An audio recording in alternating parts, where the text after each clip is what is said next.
Hello friends, and welcome to tonight's soothing journey into our medieval past.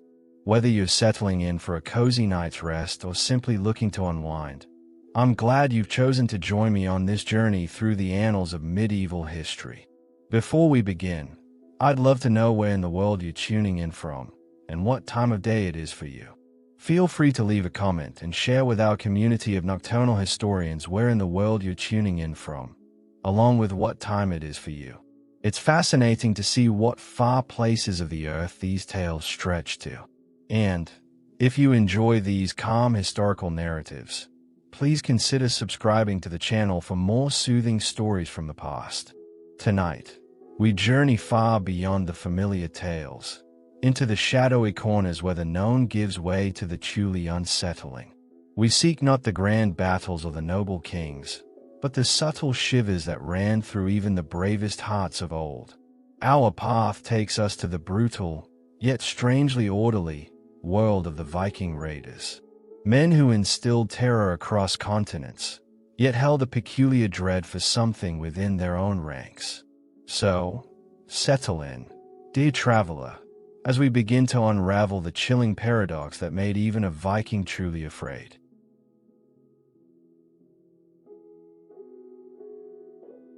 Imagine, if you will, the bustling, often harsh, yet undeniably beautiful coastlines of early medieval Scandinavia.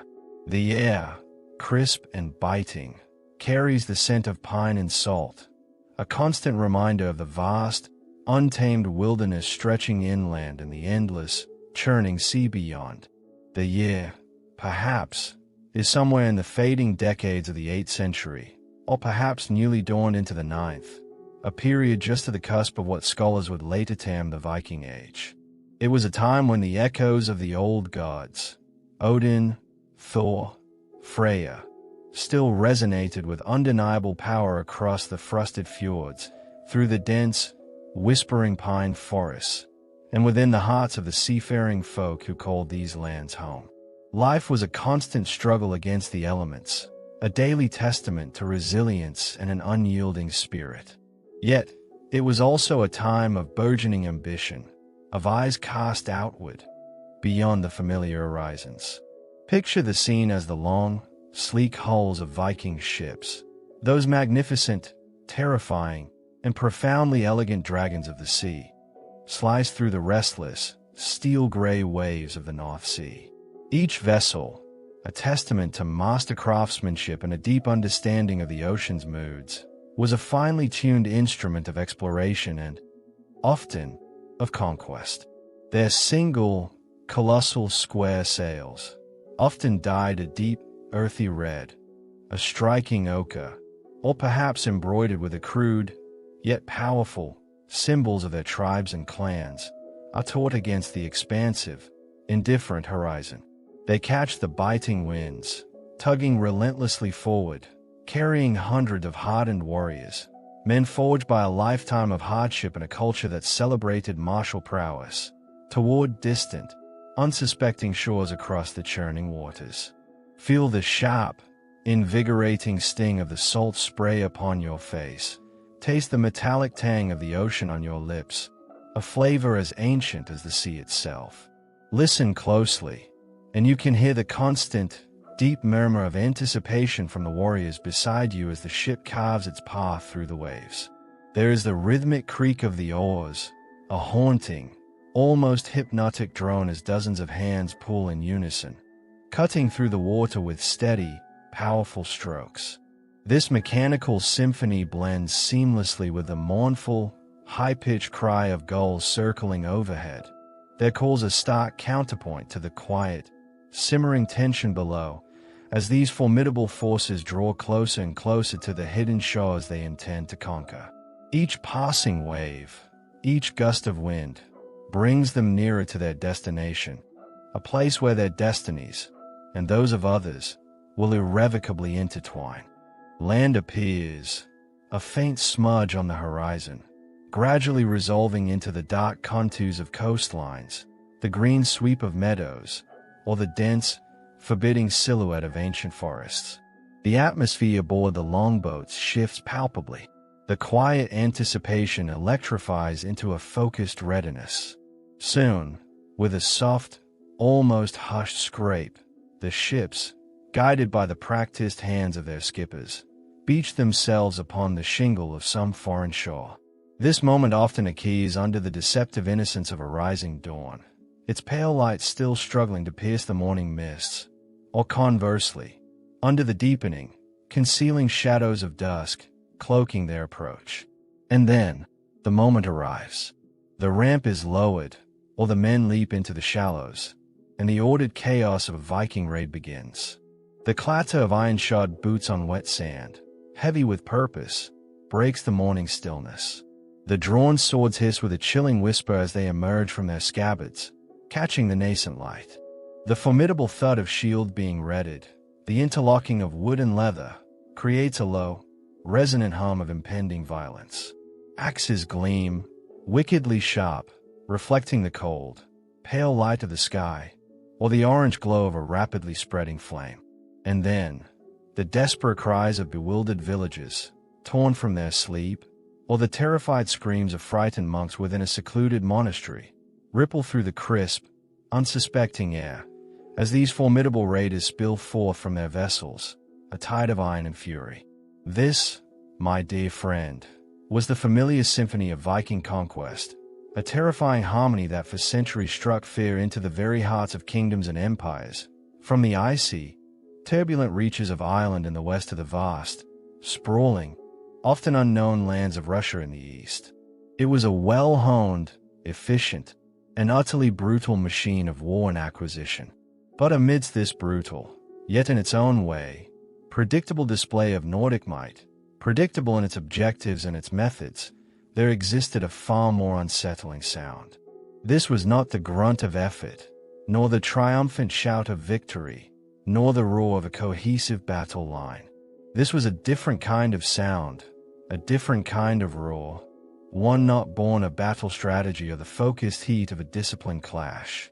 This was a primal, almost animalistic expression of pure, unbridled fury, deeply unsettling in its lack of human restraint.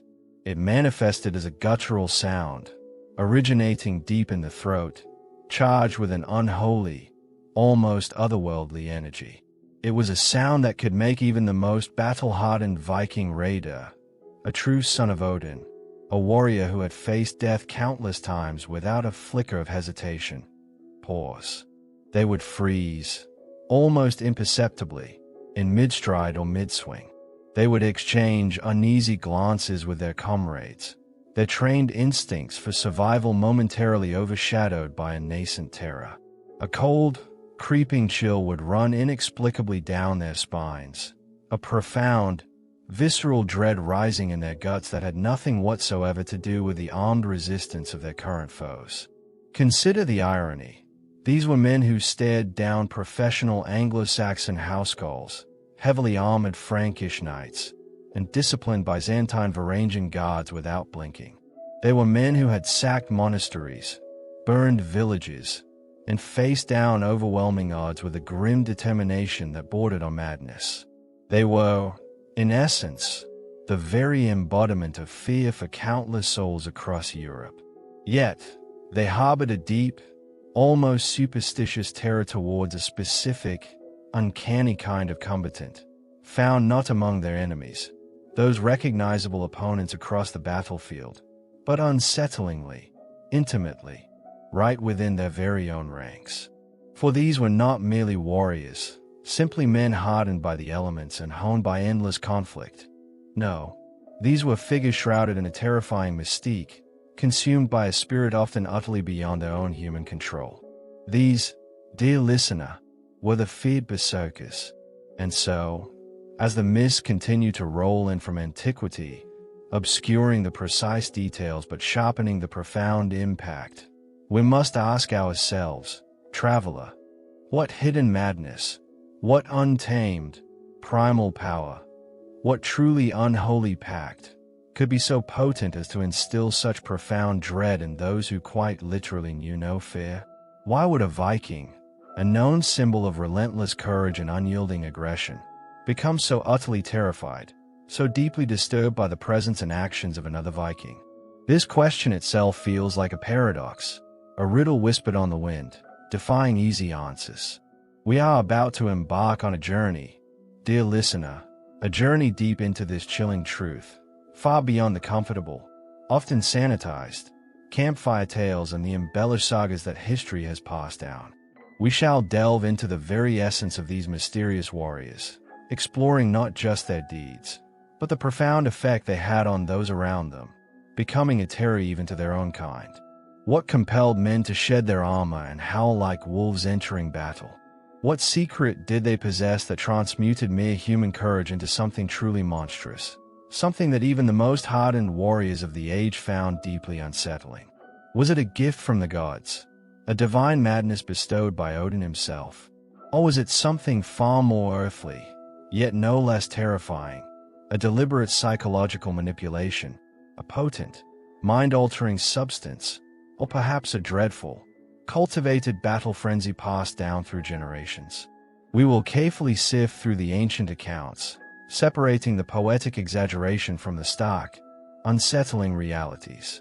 We will examine the theories proposed by modern scholars, attempting to piece together the shattered looking glass of history to glimpse the truth. Each step of this journey will bring us closer to understanding the human cost of such extreme power, and the profound, lasting fear these figures invoked. Welcome, dear listener, to the shrouded, unsettling world of the berserkers, where the lines between man and beast, courage and madness, are terrifyingly blurred, and fear, true fear, comes from within.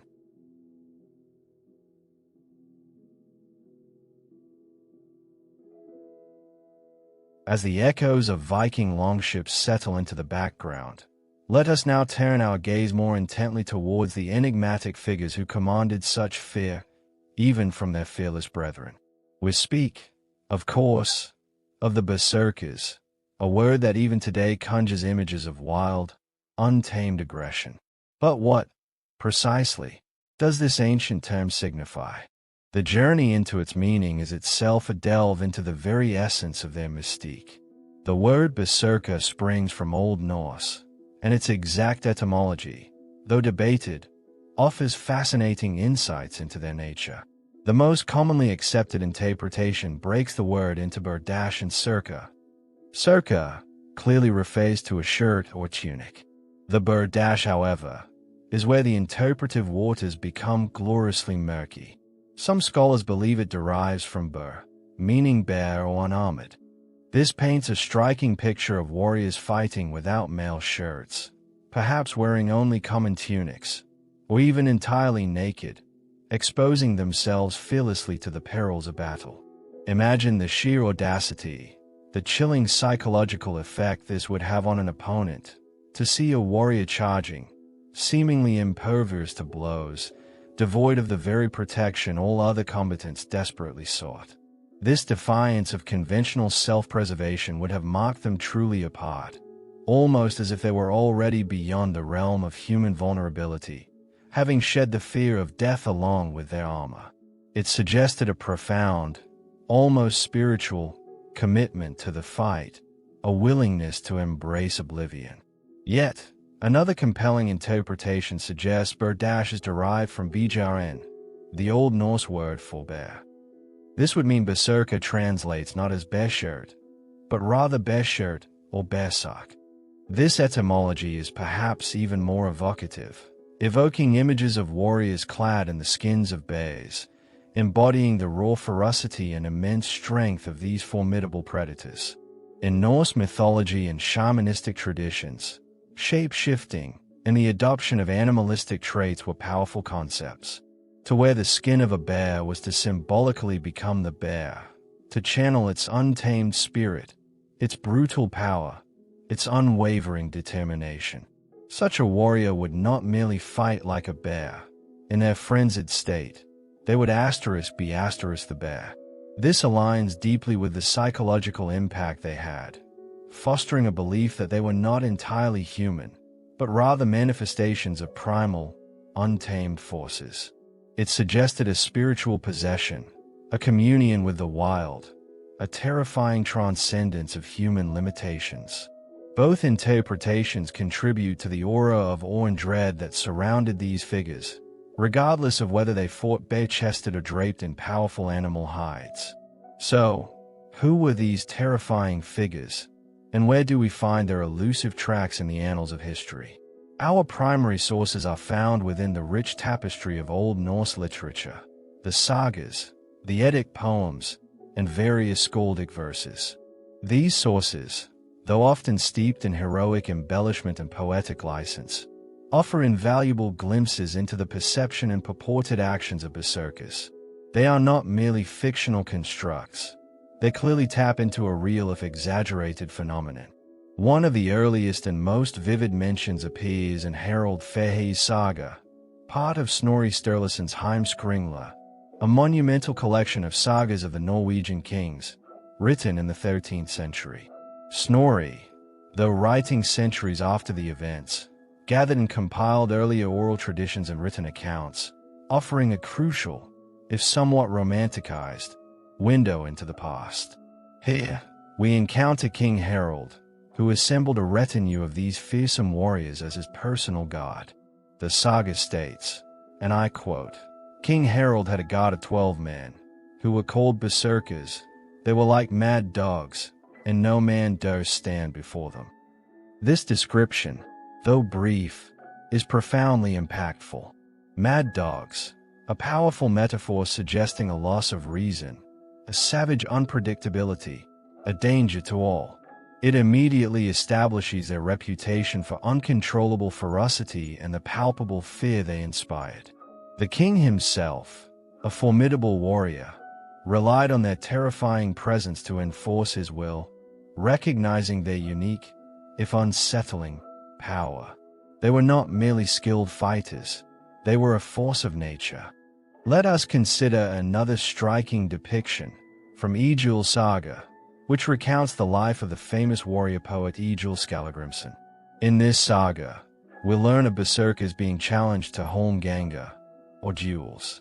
This suggests that while feared, they were not entirely untouchable. However, the saga emphasizes their terrifying advantage. During their berserkergang, they were said to be immune to pain, their bodies hardened, their blows devastating. To face such a foe, who felt no injury, whose ferocity only mounted with resistance, would have been a profoundly demoralizing experience. Imagine the psychological terror of striking a blow that should fell any man, only to see your opponent charge forward with renewed vigor, their eyes wild and empty of all rational thought, seemingly possessed by an otherworldly strength. The accounts speak of opponents literally fleeing in terror, abandoning wealth and even reputation, rather than face the unrestrained madness of a berserker. Beyond individual sagas, we find recurring themes in various mythological texts and folklore. Berserkers are often associated with Odin, the All-Father, god of war, death, poetry, and magic. Odin himself was depicted as a master of ecstatic states, of furious inspiration, and of shape-shifting. It was believed by some that berserkers were Odin's chosen warriors, blessed, or cursed, with a divine frenzy, perhaps even capable of minor shape-shifting or imperviousness to steel, as alluded to in some verses. This divine connection elevated them beyond mere mortals, cementing their place as both revered and reviled figures. They were seen as living conduits of divine, destructive power, tools of the gods, instruments of raw, unthinking force.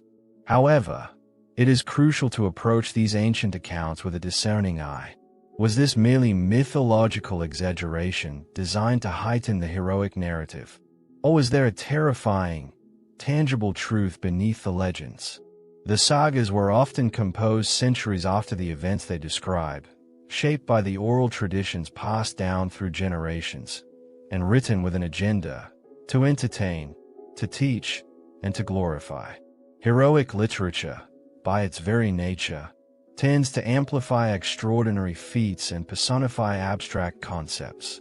The unbearable strength or immunity to steel might be poetic ways of describing someone who appeared to fight with impossible ferocity and ignore grievous wounds, rather than literal supernatural abilities. Yet, the consistency of these descriptions across diverse sources, from king sagas to family sagas, suggests something more than pure invention. The raw, animalistic nature, the specific term berserkerganga, for their trance-like state, the foaming of the mouth, the biting of shields, these are details too specific to be entirely fabricated. They point to a recognized phenomenon within Viking society, a distinct type of warrior whose behavior lay far outside the norms of even their brutal age. The fear they inspired was real, and that fear was born from something tangible, something witnessed and remembered, even if filtered through the lens of legend. Consider the practicalities. In the chaos of battle, a berserker will be both a tremendous asset and a profound liability. An asset for their ability to shatter enemy lines, to create immediate terror and disruption.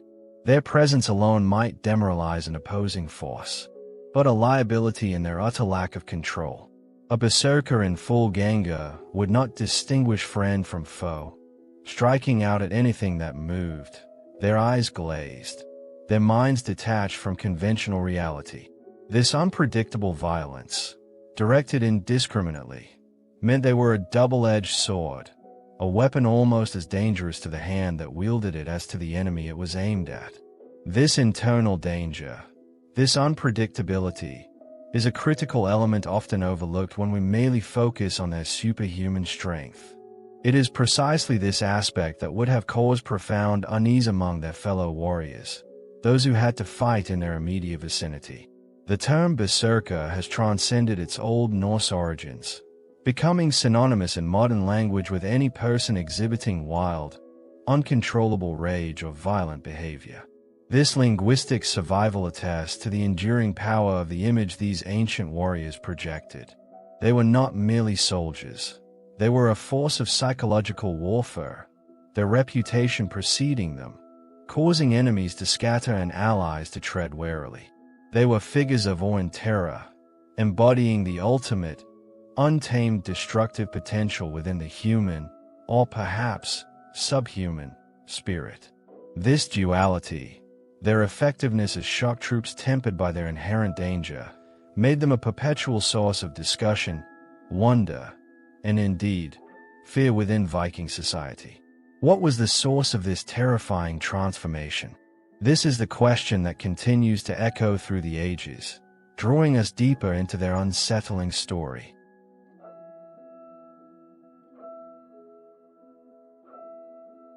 As we gently leave the realm of definition and early historical whispers, our journey now takes us deeper into the very crucible of the berserkers' transformation.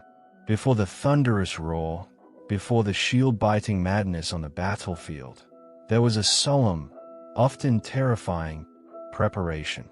It was within these unseen rituals, these secret practices, that the man was shed, and the beast, or perhaps the god, was invoked. To truly comprehend the berserker, we must consider not just their terrifying actions, but the profound, often unsettling, processes that led them to such a state of ecstatic fury. Berserkers, unlike conventional warriors who meticulously donned their mail shirts and helmets, often prepared for battle not with polished armor or traditional weapons, but through ceremonies designed to invoke the spirit of fierce animals. The bear, with its raw power and fearsome strength, and the wolf, with its pack instincts and predatory cunning, were paramount symbols in Germanic and Norse mythology. These weren't merely symbolic gestures. They were believed to be actual conduits for channeling animalistic spirits, for blurring the lines between human and wild. Imagine the primal scene. Warriors gathering in a secluded grove, perhaps by the flickering light of a ceremonial fire, or in the hallowed silence of a hidden cave, away from the eyes of the common folk. The air would be thick with anticipation, perhaps the scent of smoke, animal hides, and something else, a subtle, earthy pungency of impending transformation. These rituals might have involved deep, guttural chanting, not mere songs of war, but repetitive, mesmerizing vocalizations designed to strip away the layers of rational thought, to dull the senses to anything but the rhythm of the rising frenzy. The chant might escalate into guttural screams, echoing the cries of apex predators, as individuals began to shed their human inhibitions. We can only imagine the intensity of such an acoustic environment, a crescendo of sound deliberately crafted to drive the participants into an altered state of consciousness. Along with these vocalizations, it is plausible that a form of rhythmic drumming would have been present, a monotonous, persistent beat that would resonate deep within the body, syncing with the rising heartbeat, pushing the mind further into a trance. The hypnotic reverberation of these beats, combined with the continuous chanting, would have created a potent auditory assault, a gateway to a different state of being. Beyond sound, ancient records hint at a more visceral engagement. Some theories suggest symbolic consumption of animal flesh, perhaps raw, or still warm from a recent kill attributed to a ritual sacrifice. This was not about sustenance but about absorption, absorbing the ferocity, the brute strength, the untamed spirit of the animal. Imagine a warrior tearing into raw meat, teeth stained, eyes glazed. The act itself a communion, a physical manifestation of becoming the beast. This act would serve as a powerful psychological trigger, reinforcing the shedding of human traits and the embrace of an animalistic identity. It reinforces the raw, primal nature that lurked within these men, brought forth by deliberate and unsettling means. More unsettlingly, some accounts hint at self-inflicted wounds or extreme physical duress as part of the preparation. This would be a deliberate act of desensitization, an attempt to bypass the body's natural pain responses. A warrior might whip himself, or cut himself, not out of masochism, but as a deliberate mind-over-matter exercise, convincing the body that pain was merely a sensation to be ignored, a weakness to be overcome. Such acts, particularly if performed in a group context, would amplify the collective intensity, feeding a shared frenzy. The sight of blood, the sting of pain, deliberately embraced, would serve as a final barrier to break before entering the desired state of berserkers, fully committed to shedding any and all human vulnerabilities. Consider the profound psychological impact of such preparations, not just on the berserkers themselves, but on those who merely witnessed them, or even heard whispers of them. When these warriors emerged, stripped of conventional armor, perhaps clad only in animal skins or even entirely naked, they sent a shockingly clear and terrifying message to their enemies, and perhaps even their allies. I am invincible. I fear nothing. Not even death. Not even pain. This act of shedding armor, a universal symbol of protection and human vulnerability, was a statement of profound indifference to personal safety. It wasn't merely practical. It was a psychological weapon in itself. It implied that they were above the need for such mundane protection, that their very being was their shield, imbued with an unholy resilience. Think of the impact on lines of disciplined soldiers.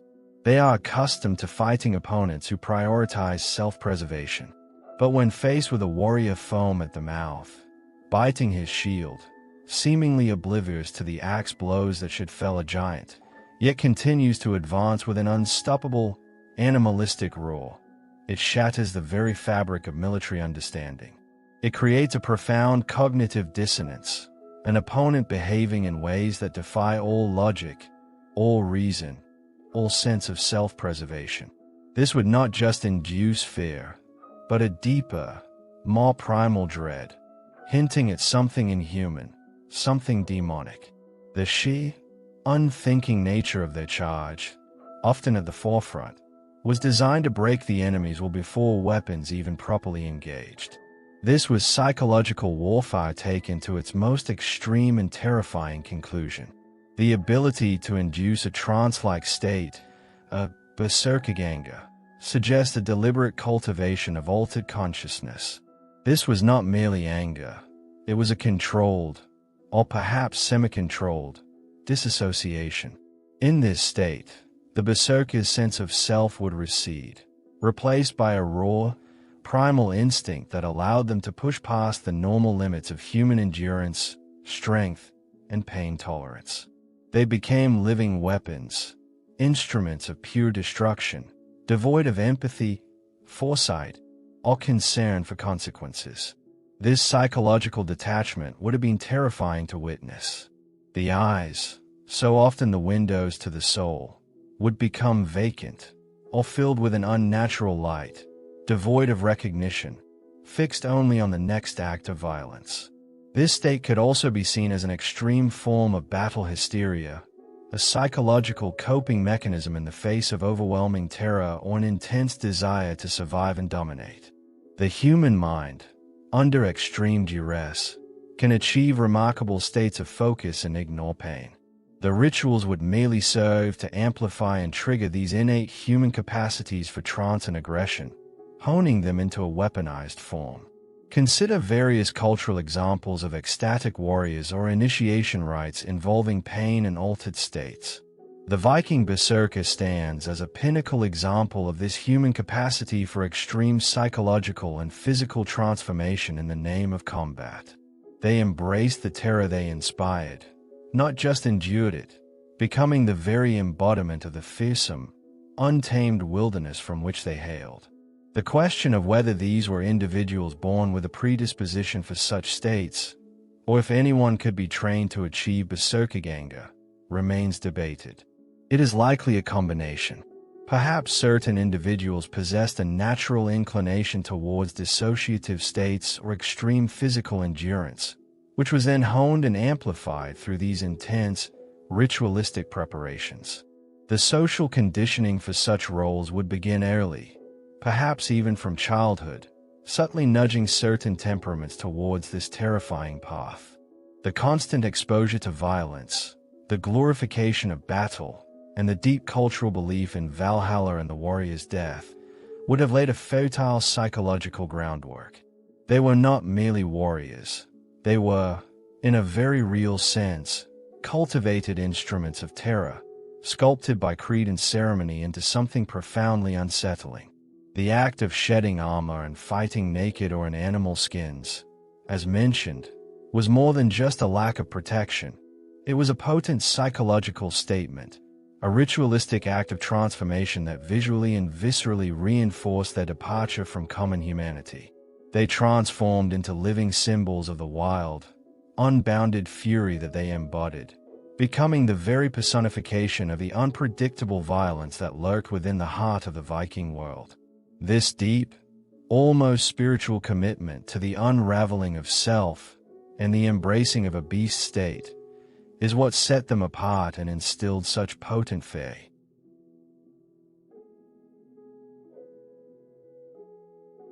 Having journeyed through the unsettling preparations and the psychological states these formidable warriors cultivated, we now arrive at perhaps the most tantalizing and fiercely debated question surrounding the berserkers.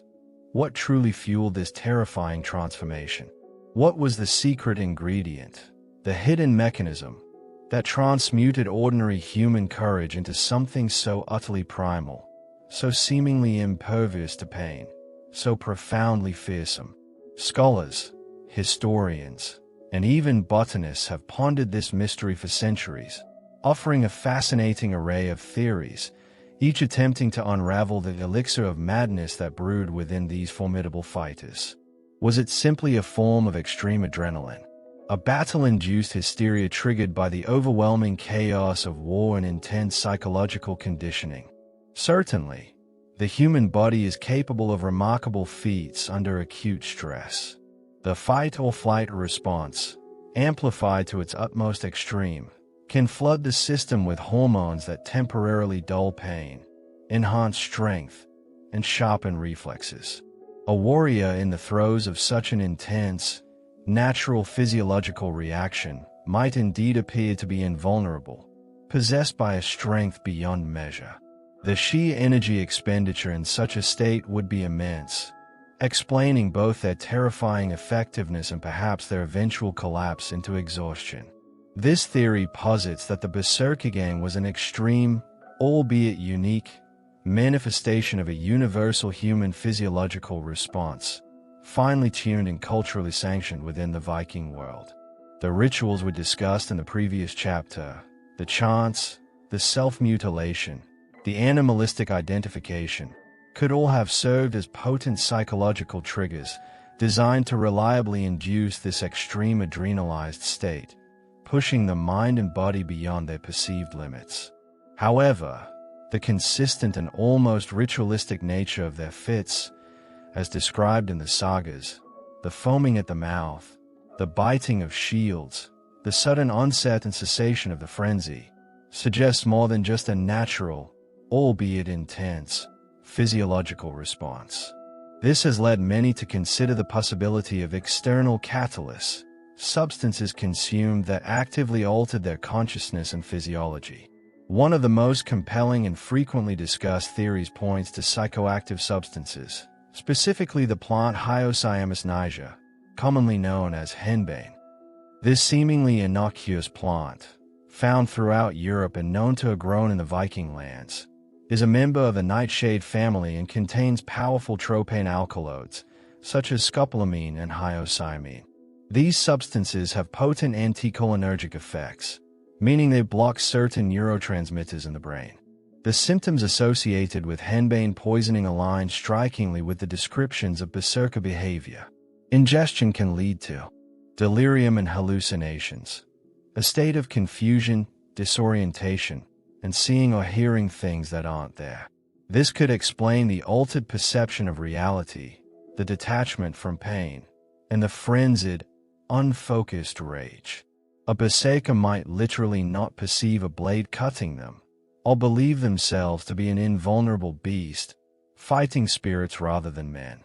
Insensitivity to pain. Analgesia users often report a significant reduction or complete absence of pain sensation. This is perhaps the most famous attribute of the berserker, their supposed imperviousness to injury. Even severe wounds might go unnoticed in the heat of the fit. Increased aggression and loss of inhibition.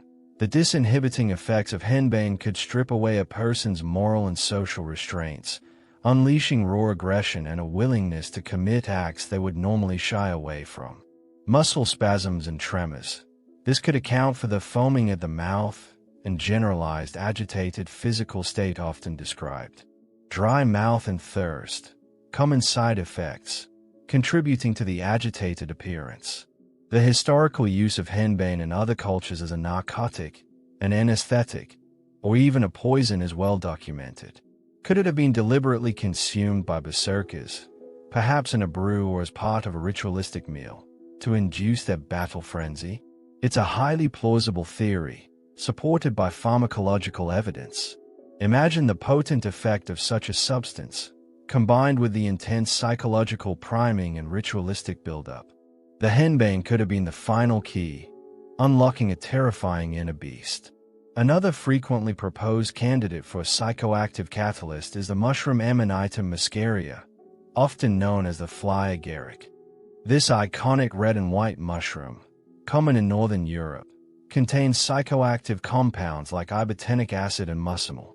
Its effects are quite different from henbane, typically inducing euphoria, visual and auditory hallucinations, muscle twitching, and altered perception of size and distance. While it could certainly lead to an altered state and disinhibition, it may not align as perfectly with the intense, violent rage and pain imperviousness described. However, some argue that the initial stages of its effects, or its effects in combination with other factors, could contribute to a berserker-like state. It's a theory that often captures the imagination due to the mushroom's distinct appearance and well-known hallucinogenic properties, but perhaps less pharmacologically aligned with the specific berserker symptoms than henbane. Beyond singular potent plants, we must also consider the role of more common substances. Alcohol, in massive quantities, could certainly mimic some of the disinhibiting and pain-numbing effects of a berserker's frenzy. While less precise than henbane, A warrior thoroughly intoxicated before battle would undoubtedly have lowered inhibitions, reduced perception of pain, and increased aggression. The sagas often mention feasts and heavy drinking before battles, so this would certainly have been an accessible and common factor. It might not explain the full spectrum of berserker behavior, but it could certainly contribute to a general state of reckless abandon. Moving away from deliberate consumption of external substances, some theories delve into the realm of medical conditions. One intriguing hypothesis suggests that some berserkers might have suffered from temporal lobe epilepsy. TLE is a neurological disorder characterized by seizures that originate in the temporal lobe of the brain. While full-blown grand mal seizures are widely recognized, TLE can manifest in more subtle ways, including trance-like states. Individuals may enter periods of reduced consciousness or partial awareness, appearing disconnected from their environment. Aggression and rage, interictal, between seizures, or ictal, during seizure.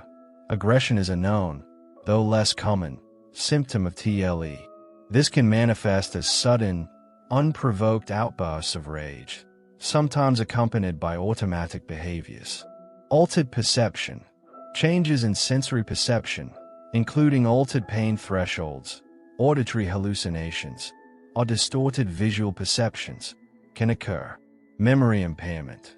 After a seizure, individuals may have little or no memory of the event, perfectly aligning with the idea of berserkers collapsing after their fit with no recollection of their actions. If a warrior experienced such a seizure during battle, the resulting aggression, pain insensitivity, and altered state could be interpreted by observers, and perhaps even the warrior themselves, as a divinely inspired fury or manifestation of a beast-like transformation. The sporadic nature of such episodes in some individuals could also explain why not all warriors exhibited berserker behavior consistently. This theory offers a compelling, physiologically grounded explanation for some of the more extreme and unpredictable aspects of berserkergang, suggesting a tragic, involuntary element to their terrifying displays. Furthermore, some scholars have explored whether genetic predispositions could play a role. Perhaps certain individuals possessed a higher natural pain tolerance, or genetic inclination towards more aggressive temperaments, which, when combined with cultural conditioning and the pressures of battle, could lead to extreme behaviors. While less specific than a neurological disorder, the concept of inherent variations in human constitution cannot be entirely dismissed when trying to understand outliers like the berserkers. Finally, we must continually circle back to the power of extreme conditioning and psychological warfare. Even without external substances or underlying medical conditions, the human mind, when pushed to its limits and trained in specific ways, can achieve astonishing feats. The constant exposure to violence from a young age, the expectation of a glorious death in battle, and an afterlife in Valhalla, the intense psychological rituals, and the shared belief in their own invincibility could have fostered a profound, self-induced battle trance. This is a state where the individual becomes entirely absorbed in the present moment of combat, their mind focused solely on the act of fighting, effectively suppressing pain signals and overriding the natural human instinct for self-preservation. Such a state, while not unique to Vikings, could have been ritualized and perfected within the berserker-specific gang.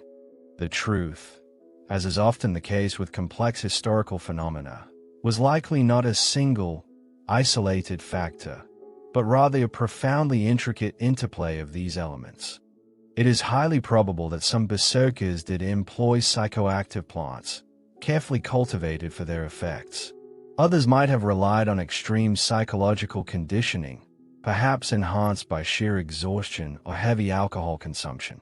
And it is entirely possible that some individuals, due to underlying neurological conditions, genuinely experienced episodes that mirrored the berserker frenzy, and this was then interpreted and incorporated into the cultural understanding of these warriors. Imagine the layers: a warrior with a slight neurological predisposition, trained from birth in aggressive combat, participating in intense rituals involving chanting and self-flagellation, and then perhaps consuming a henbane-infused brew before battle. The resulting fit would be a terrifying, almost supernatural crescendo of all these factors, blurring the lines between conscious choice, physiological response, and chemical alteration. This multifaceted perspective also helps to explain why berserkers might not have all acted identically, or why their fits might have varied in intensity and duration. Their elixir of madness was not a single, consistent potion, but a complex, perhaps volatile, concoction brewed from biology, psychology, culture, and the very flora of the land. Understanding this complexity deepens our appreciation for just how uniquely terrifying these warriors truly were, not just as mythological figures, but as a genuine, albeit extreme, part of the brutal reality of the Viking Age. The theories offer us tantalizing glimpses into the mechanisms of their fury, inviting us to contemplate the profound depths of human capacity for both terror and transcendence.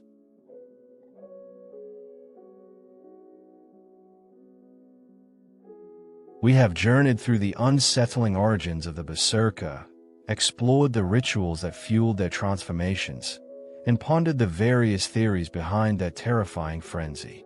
Now, we arrive at the most profound and chilling paradox of their existence.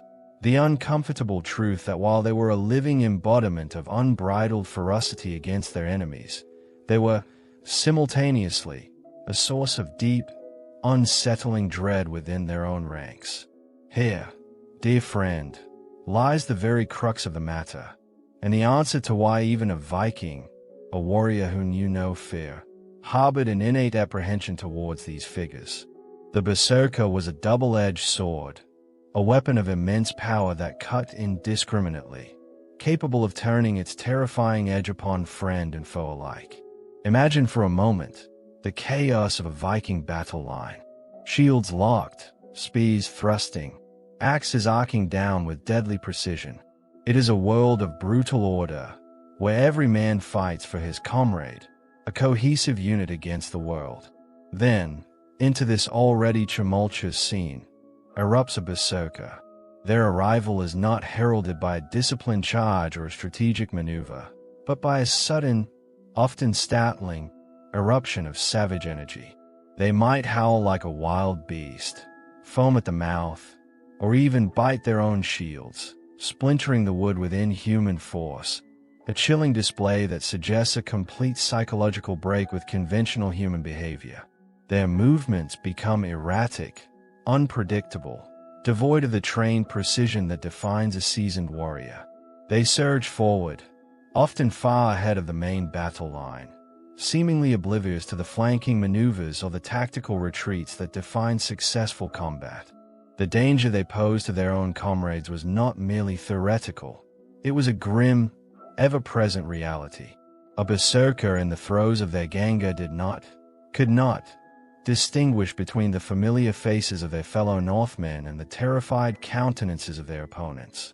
Their vision, distorted by frenzy, their minds consumed by a primal urge to destroy, would see only threats, only obstacles to be annihilated. A poorly timed swing of a great axe, a wild thrust of a sword, meant for an enemy's throat, could just as easily find the unprotected flank of a friend. Imagine fighting shoulder to shoulder with such a man, knowing that his next move might be as lethal to you as to the foe before him. The constant vigilance required, the instinctive flinching, the need to anticipate and evade your own allies' unpredictable violence, would have drained a warrior's focus and energy as much as facing an enemy. This unpredictability extended beyond the battlefield. While sagas often highlight their role as shock troops, leading the charge to break enemy formations, they rarely dwell on what happened at battle. What became of a berserker once the frenzy subsided? Did they retain any memory of their actions? Were they capable of rejoining the social fabric? Or did their uncontrollable nature make them pariahs, even in victory? The lack of detailed accounts suggests either a rapid reintegration, unlikely given their descriptions, or problematic aftermath. It is plausible that they would collapse from sheer exhaustion, perhaps requiring physical restraint and careful supervision until the fit entirely passed. The emotional and physical toll on those responsible for managing them would have been immense. The potential for friendly fire was not the only source of anxiety. Berserkers, by their very nature, were difficult to command. Orders, tactical considerations, the subtle nuances of battle flow, all of these would be utterly lost upon a mind consumed by primal rage. They were forces of nature, unleashed, rather than disciplined soldiers working within a strategic framework. This made them unreliable in any protracted conflict requiring nuanced planning or strict adherence to a commander's will. A berserker might recklessly charge into an ambush, or draw attention to a hidden force, thereby jeopardizing the entire Viking detachment. Their presence often dictated the strategy, a direct, overwhelming assault, rather than adapting to it, limiting the tactical options of their leaders. This inherent lack of control bred deep social anxieties within Viking society. Discipline and honor, loyalty to one's jarl or king, and the bonds of kinship were paramount. The berserker, in their frenzy, defied many of these core tenets. They were, in essence, an antisocial force, their power stemming from a deliberate, or induced, abandonment of the very behaviors that held society together. While revered for their martial prowess, they were also isolated, set apart, perhaps even feared by the very communities they ostensibly protected. This societal apprehension is subtly woven into the sagas that mention them. They are typically presented as a distinct class, sometimes employed by powerful kings, but rarely as integrated members of a family or local community. Their homes, if they had any, might have been on the fringes, their interactions guarded. Evidence of this apprehension can be seen in later legal codes from Scandinavia, specifically the Icelandic Grágás laws and the Norwegian Gulathing laws. These medieval law codes contain provisions that explicitly outlaw or condemn berserkers, categorizing their behavior as dangerous and unacceptable. One particular law states that if a berserker goes berserksganga, they are liable to be outlawed, meaning they lose all legal protections and can be killed by anyone without consequence. This is a profound shift from their earlier, glorified image. It reflects a societal decision to suppress, rather than celebrate, their uncontrollable nature as Viking society became more structured and Christianized. The wild, pagan fury of the berserker became incompatible with the emerging emphasis on law, order, and Christian morality. The very qualities that made them effective in an earlier, more chaotic age rendered them dangerous liabilities in a world striving for greater stability. The threat of outlawry was not a light matter. It meant exile, social death, and perhaps even literal death at the hands of those who previously tolerated or even employed them. This legal suppression wasn't just about controlling individuals. It was about defining the boundaries of acceptable warrior behavior within a changing society. The unthinking fury, once seen as a gift from Odin, slowly transformed into cursed madness, a dangerous relic of a bygone age. This institutional shift is perhaps the strongest indicator of the profound unease and fear they generated. Furthermore, outside of battle, the berserkers' aggression could manifest in other destructive ways. Some sagas hint at their role as intimidating enforcers for powerful chieftains, their sheer ferocity used to coerce, threaten, or even eliminate rivals. This made them tools of tyranny, capable of enacting their own violent whims with little consequence, as their outbursts were often viewed as irresistible forces of nature. The line between sanctioned violence and pure mayhem often blurred around them, creating an environment of fear for the common folk. One account mentions a jarl hiring berserkers to intimidate a farmer into selling his land, highlighting their use beyond explicit warfare. This misuse of their terrifying power would only have deepened the societal desire to control or eliminate them. The transition from a heroic figure to an outlawed menace is a tragic trajectory for the berserker. It speaks volumes about the inherent danger they posed, not just to foreign enemies, but to the very coherence and future of their own burgeoning societies. Their untamed nature, once a source of awe, became a liability. The raw, primal power they channeled was ultimately too wild to be contained, too indiscriminate to be truly integrated into a developing social order built on alliances, land ownership, and formalized law. So, while tales of their incredible feats on the battlefield persist, often whispered in hushed, admiring tones, there was always an undercurrent of genuine apprehension. They were vital, terrifying tools in the chaotic age of expansion, shattering shields and morale with equal effectiveness. Yet, their very existence served as a constant reminder of the thin veil separating humanity from savagery, and the profound, unpredictable consequences when that veil was torn asunder. They embodied the wild, untamed spirit of the natural realm, a mirror reflecting the darker, less civil aspects of a warrior culture that eventually sought to tame its own wildness. Their ultimate decline was not due to a lack of prowess, but an inability to integrate into a world that slowly, cautiously, began to value order over pure, brutal chaos. The fear they inspired, then, was not just of their might, but of their uncontrollable nature, a fear that rippled from the enemy ranks all the way back into the very heart of their own homes and hearths.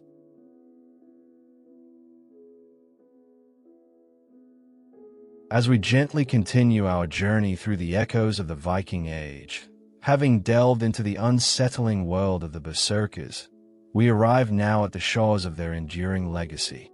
Though their time as a tangible, fearsome force waned with the increasing centralization of power and the spread of Christianity throughout Scandinavia, the legend of the berserker did not vanish. Instead, it transformed, seeped into the very fabric of Norse myth, and continued to resonate through the centuries, manifesting in various forms and captivating imaginations across generations. The image of the berserker, once a terrifying reality, solidified into a powerful archetype, the wild, untamable warrior, possessed by an almost supernatural fury. This archetype proved remarkably potent, appearing in later folklore, sagas, and even serving as inspiration for other martial traditions. The berserker rage became a byword for uncontrollable, savage aggression, a primal force barely contained by human form. This enduring image speaks to the deep impression they left, not just on their contemporaneous world, but on the collective consciousness of those who followed. In the centuries that followed the Viking Age, as Christianity gradually supplanted the old Norse pagan beliefs, the berserker's image shifted from one of fearsome, if unsettling, power to something darker, more demonic. The divine madness once attributed to Odin's blessing was reinterpreted as a pagan fury, a dangerous, unholy passion. Their animalistic traits were no longer seen as a channel to primal strength, but as evidence of their connection to malevolent forces, to a beastly nature that was to be shunned and controlled. This reinterpretation cemented their decline, pushing them further into the realm of myth and cautionary tale, a stark contrast to the disciplined, structured warfare advocated by the burgeoning Christian kingdoms. They became symbols of what was being abandoned, figures of a wild past that the new order sought to tame. Yet, even in this darker light, their power remained. The berserker continued to loom large in the sagas, often as antagonists or as a measure of a hero's true strength. To defeat a berserker was a testament to extraordinary courage and skill. Their presence, whether in tales of heroic duels or as members of a king's legendary guard, ensured their immortality within the cultural narrative. They became a literary device, embodying the extreme edge of Viking warrior culture, a reminder of the raw, untamed forces that once roamed the lands and seas. In modern times, the mystique of the berserker has seen a resurgence. They feature prominently in fantasy literature, video games, films, and various forms of popular culture. Often, they are romanticized, stripped of their more terrifying and uncontrollable aspects, and reshaped into symbols of ultimate, fearless might. the nuanced historical reality of their double-edged nature, the terror they inspired in their own kind, the potential for self-destruction, is frequently overlooked in favor of the more simplistic, heroic narrative of pure, unadulterated aggression. This modern fascination reflects our enduring human curiosity about the limits of human endurance, the nature of extreme courage, and the darker, more primal aspects of our past. They appeal to a deep-seated fascination with transcending human limitations, even if the methods were unsettling and the consequences often dire. So, what lessons can we draw from the enigmatic figure of the berserker? Perhaps they serve as a powerful reminder of the profound interconnectedness of culture, psychology, and warfare.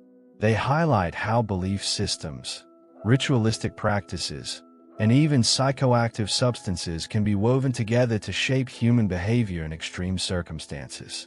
They demonstrate the terrifying power of altered states of consciousness, whether self-induced or otherwise, and the profound impact such individuals can have on both their allies and their enemies alike.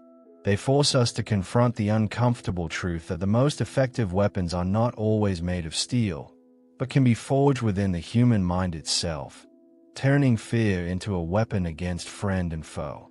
Returning to our initial question, traveler, why would a Viking fear another Viking? The answer, as we have unraveled together, lies in the berserkers' terrifying blend of externalized savagery and internalized unpredictability. It was a fear born not just of their superhuman strength or their apparent imperviousness to pain, but of their profound detachment from reason, their indiscriminate ferocity, and the unsettling realization that the very force that protected you could, in an instant, turn against you. They represented the edge of chaos, the wildness that even the Vikings, for all their love of freedom, eventually felt compelled to contain. They were the shadows within their own longships, the untamed beasts lurking in the hearts of men who sailed the world. And so, dear listener, our journey through the chilling world of the berserkers comes to its gentle close. We have peered into the depths of their frenzy, considered the tools of their transformation, and contemplated the legacy of their terror. The whisper of their wildness continues to echo across the centuries, a testament to a time when madness and might walked hand in hand. If you found solace in these deep dives into the sometimes unsettling annals of history, if the rustle of ancient secrets calls to your spirit and helps you drift into a peaceful slumber, please consider subscribing. It's a simple act, yet it ensures these forgotten whispers continue to find a home.